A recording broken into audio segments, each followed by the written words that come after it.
Hello everyone, welcome back to my channel. हमारी ये video UP BEd pool counselling से related है।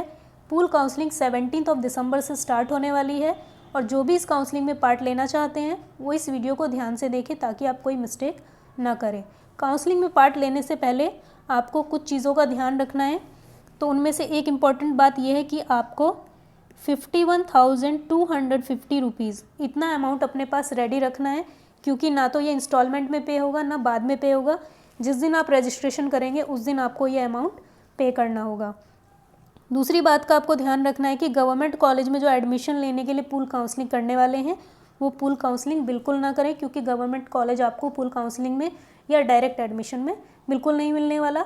अगर आपको गवर्नमेंट कॉलेज ही चाहिए तो फिर आप नेक्स्ट ईयर के लिए प्रिपरेशन करें। तो चलिए अब हम इसका प्रोसेस देख लेते हैं। देखिए, आपकी पूल काउंसलिंग 17 से स्टार्ट होने वाली है। 17 से स्टार्ट होने के मैं इसको पहले भी बता चुकी हूँ आपको। देखिए 17, 18, 19 इन 3 दिनों में आपका रजिस्ट्रेशन और चॉइस फिलिंग दोनों चलेंगी। तो मैं आप सभी से यही कहना चाहूँगी कि 17 और 18 को आप रजिस्ट्रेशन ना करके आप 19 को अपना रजिस्ट्रेशन करें। इन 2 दिनों में आप अच्छे से सोच लें कि आपको पूल काउंसलिंग करना है या नहीं करना है, क्योंकि आपको इतना सारा अमाउंट एक साथ वहाँ पर पे करना है। इन 3 दिनों में चॉइस फिलिंग और रजिस्ट्रेशन दोनों होगा।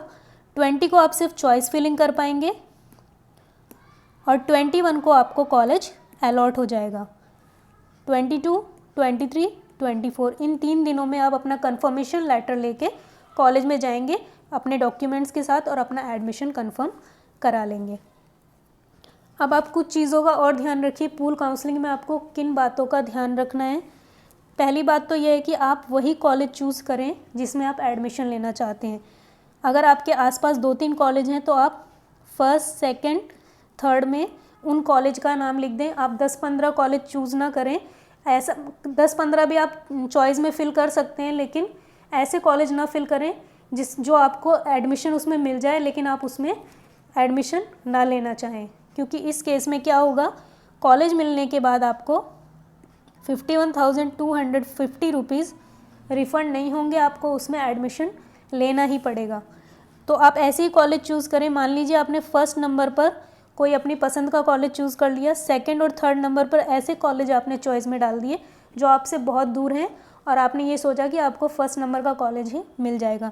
इस केस में अगर आपको सेकंड या थर्ड नंबर का कॉलेज मिल जाता है तो आपको इसमें 100% एडमिशन लेना होगा, नहीं तो ये अमाउंट रिफ़ंड नहीं होगा। और अगर आप सिर्फ एक ही कॉलेज चूज़ करते हैं जो आपके पास है, जिसमें आप इजीली एडमिशन लेना चाहते हैं, और वो कॉलेज आपको नहीं मिलता है, तो आपका ये अमाउंट आपको रिफ़ंड हो जाएगा। तो आप सिर्फ वही कॉलेज चूज़ करें जिसमें आप इजीली एडमिशन ले सकते हैं। तो ये बात आपके समझ में आ गई।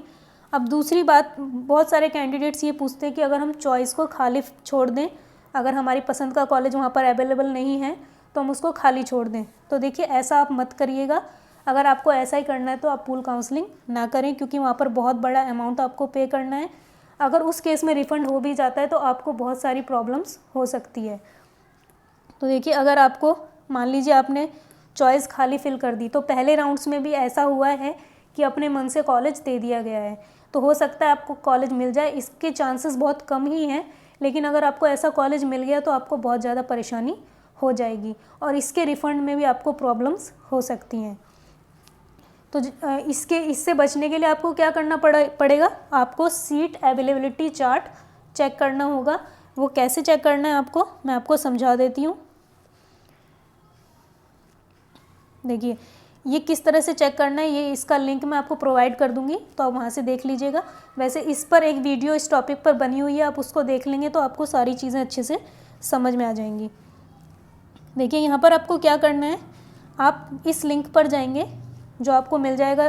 ओके, तो यहाँ पर आपको देखिए ये सारी सीट्स दी हुई हैं। जहाँ पर ऐसे लिखा हुआ है वो साइंस एंड एग्रीकल्चर की सीट है, और जहाँ पर एसी लिखा हुआ है वो आर्ट्स एंड कॉमर्स की सीट है। अगर आपके कॉलेज में ये बोलते हैं कि सीट्स मर्ज कर दी गई हैं जिस कॉलेज में आप एडमिशन लेना चाहते हैं, तो फिर आप इन सीट्स पर भी अपना कंफर्मेशन करा सकते हैं। देखिए, लेकिन आपको इसके लिए कॉलेज में बात करनी होगी। पूल काउंसलिंग में अगर आप कोई आसपास का कॉलेज लेना चाहते हैं तो उस कॉलेज का कॉन्टैक्ट नंबर पता करिए, आपको कॉलेज लिस्ट में भी मिल जाएगा। उस कॉलेज में आप अच्छे से पूछिए, अगर वो बोलते हैं कि काफ़ी सीट्स अवेलेबल हैं तो आप फिर आराम से बिना झिझके आप पूल काउंसलिंग कर सकते हैं, क्योंकि उस केस में आपको वो आराम से मिल जाएगा।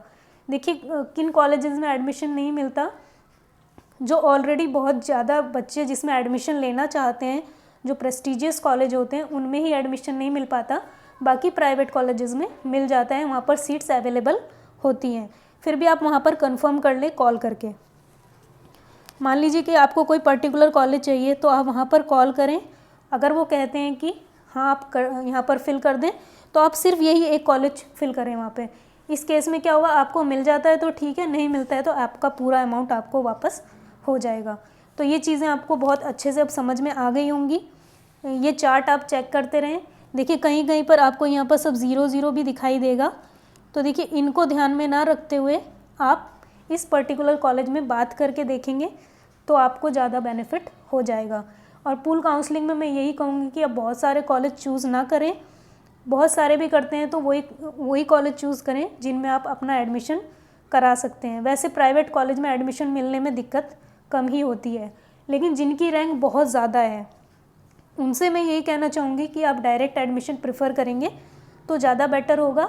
डायरेक्ट एडमिशन हो चाहे पूल काउंसलिंग हो, आपको स्कॉलरशिप मिलने में कोई प्रॉब्लम नहीं होती है। अभी स्कॉलरशिप की डेट भी बढ़ाई जा सकती है, तो आप भी अपना फॉर्म फिल कर सकते हैं। तो इस चीज़ के लिए आप ज़रा से भी टेंशन ना लें। तो पूल काउंसलिंग से रिलेटेड आपके सारे डाउट्स अब क्लियर हो गए होंगे। अगर अभी भी आपको कोई डाउट है तो आप मुझे कमेंट सेक्शन में पूछ सकते हैं। एक सवाल और रहता है कैंडिडेट्स का कि पूल काउंसलिंग में कौन कौन पार्ट ले सकता है। तो देखिए अगर आपको कॉलेज अलॉट हो गया था, आपने उसमें एडमिशन नहीं लिया है तो आप पूल काउंसलिंग कर सकते हैं, लेकिन आपके 5,000 रुपये आपको रिफ़ंड नहीं होंगे। लेकिन जिनको पहले राउंड में कॉलेज ही नहीं मिला है वो यहाँ पर अगर पूल काउंसलिंग करेंगे तो आपके वो 5,000 तो आपको रिफ़ंड हो जाएंगे, लेकिन अभी आपको ये अमाउंट पूरा एक साथ पे करना होगा। वो 5,000 आपको जब ये काउंसलिंग की पूरी प्रोसेस ख़त्म हो जाएगी तो वो आप सभी के जो अकाउंट नंबर आपने दिया हुआ है वो वहाँ पर रिफ़ंड कर दिए जाएंगे। ओके, तो अगर आपको वीडियो पसंद आई है तो मेरे चैनल को लाइक करें, शेयर करें, सब्सक्राइब करें। Thank you.